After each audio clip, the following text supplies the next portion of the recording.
Good morning, everyone. For those of you who don't know who I am, I'm Harj Dhaliwal.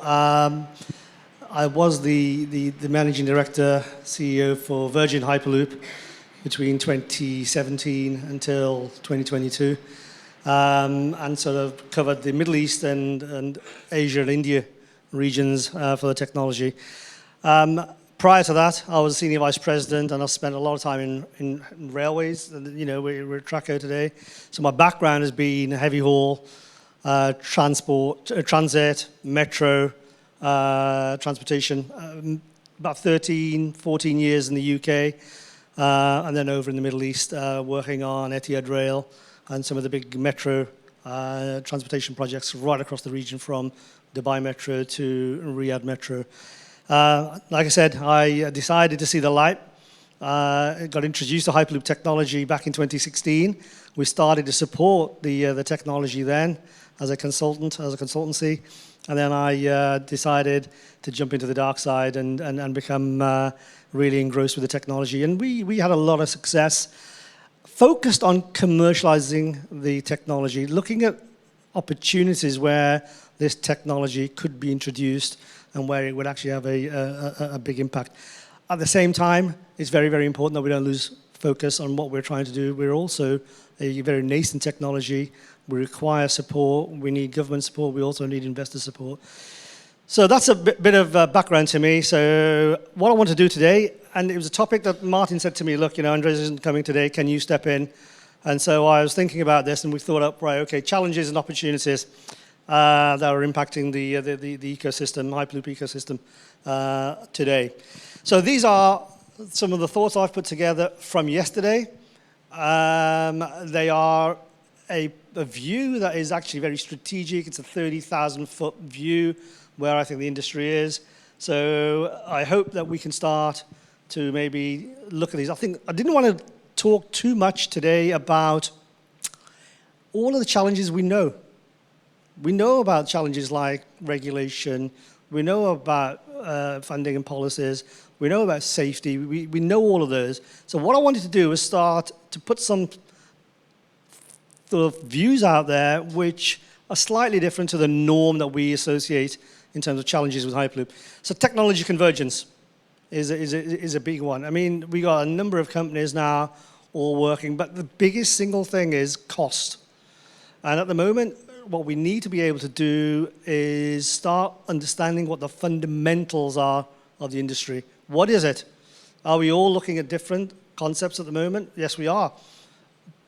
I think at a system level, you can have different technologies, but there needs to be a fundamental sort of a coming together really at the infrastructure level.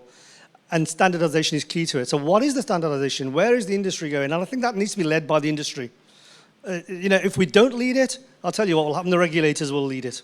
So I think there's a very, very big point to play here, that it's up to the industry to take that lead, shape it, because once you can standardize, I'll tell you the biggest thing then, cost. You can actually drive down what that cost is, because the costs vary. And the single biggest cost in a brand new system, or an introduction of a brand new system, is the infrastructure. What is it? And I don't think at the moment we can still answer that question. On top of that, last point I'm going to make is interoperability. And again, standardization will lead to interoperability. Interoperability across Europe is absolutely fundamental. And it's also fundamental from a commercial perspective. When clients are buying into a new technology, they don't want to be beholden to a single source of technology supply. Competition. There's a huge amount of competition in the last 7-8 years. New technologies that are evolving. I think Ben alluded earlier on to new technologies. You know, we've now got the EV manufacturers, motor manufacturers are starting to take a big role in this. Governments are pushing manufacturers, transport technology manufacturers into more cleaner and greener energies. So we've got EVs, drones, AVs, we've got eVTOLs coming in. How does all of that integrate with what we're now doing as another nascent technology that's coming on? And by the way, there's a huge amount of technology overlap between all of them. And are we in danger of reinventing the wheel, which actually does two things? One, increases time to market, and two, increases the cost. I think the other thing is competition from incumbents, from the suppliers, is also a key thing. We need to be able to integrate with the existing supply chain, the manufacturers, operators, because at the moment I think there is a view at the moment that I see that there is a sort of a standoff at the moment, not knowing what the technology is about. I still think there's a lack of communication between what this technology can do for the incumbent operators and suppliers of railway infrastructure and technology. And momentum. It's interesting, you know, when we started introducing back in 2015, there was a huge uptake in the technology. And I've never been in a technology or an environment where you had so much support, both from government and the public. And that's very, very important, again, when it comes to actually getting the investment to coincide and to get the support to enable you to develop projects. Originally, it's funny because both of the Hyperloop organizations from the US aren't here today, but the US was a real key leader originally in developing and introducing this technology.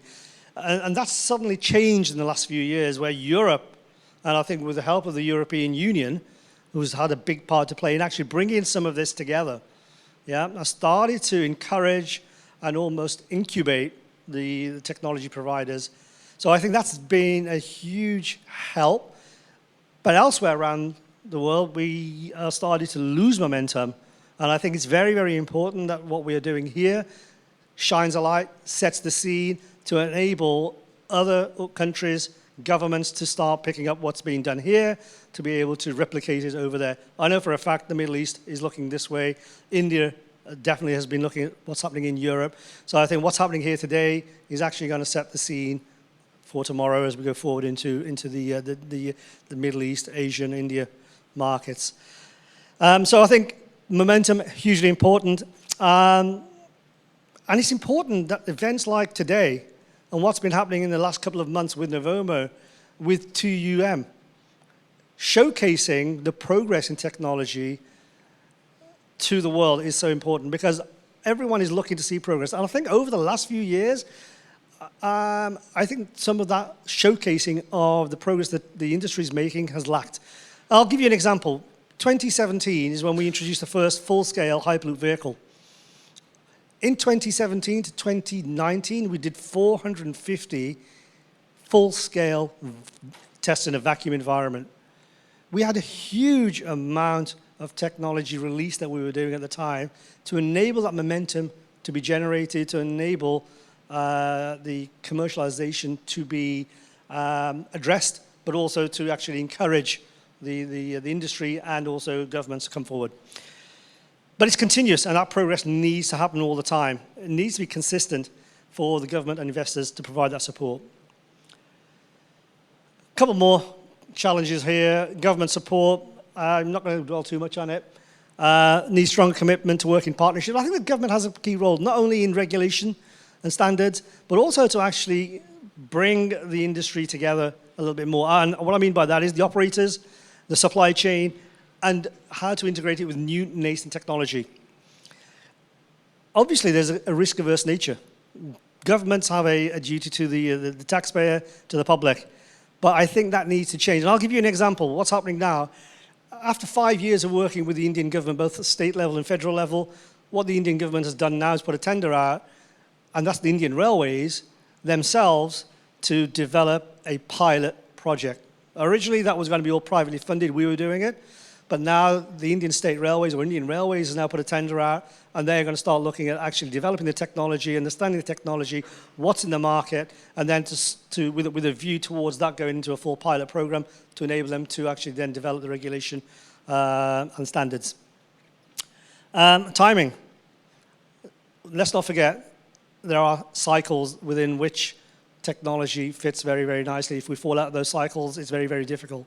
And what I mean by that is, you know, at the end of the day, if you're an investor, you have maximum about 3 years for a return on investment. Beyond that, they're literally eyes glaze over and they'll go to sleep. So there is a real point there. Whatever we do, we need to be able to show progress that enables some return on that investment, whether it's actually an agreement with the government, whether it's actually a release of technology into the market, whatever it is, they're looking for short returns. Governments, politicians work in 5-year cycles, yeah, because what they are looking to do is get in the position where they can actually build a consensus, they can build a policy, they want to be able to deliver that policy and then move on. If you are looking at something which is 10 years, 15 years, 20 years, it doesn't get the same impact as something that will actually be achieved in a 5-year cycle. So, opportunities. Industry, collaboration, as I said earlier on, need to converge the technologies. Are we in danger of actually doing a lot of repeat work? We're all working in cells, we're all working in silos, and I think that's important that we start looking at how we can streamline the effort to enable us to move forward. I think governments need to become more active. I think that's the keynote here. Help the industry support potential opportunities, identify opportunities with the industry and work together rather than leave it for the industry to sort of wonder and find opportunities themselves and then try to then generate momentum. And finally, I think, as I said, suppliers, operators, they need to embrace the new technology. It's here. It'll be here for the long term. But it's not a threat. It's actually here to enable operators to provide well, first of all, to become much more effective, much more efficient, then finally for operators to be able to meet the environmental sustainability targets that everybody's trying to drive to achieve. Having said that, I'm going to leave with a thought. And I've got this term, vision fragmentation. Yeah? Let's not forget the ultimate vision. I think what we're doing right now is absolutely the right thing. And what I mean by that is to be able to bring some of the technology early to market, to be able to actually introduce it, to enable it to actually develop and then move forward. But let's not forget the power of what this technology is about. It's about, and I've said here, question, is there a danger in the loss of the ultimate vision? And I remember when I first came into this technology, what really attracted me and why I wanted to be a part of it, because the question was always asked of me, if time and distance isn't a barrier, how will you live your life? And ultimately, what we're trying to do is actually change the whole way we see transport, but not only that, the bigger ecosystem, and that's how we develop our cities, how we live our lives, and the agglomeration effects that you get from actually reducing and shrinking the distances that we travel day after day. That's all I want to say. It was quick. I think it's about 10 minutes. Didn't overrun too much. No? I think you had time. Bang on. Thank you very much.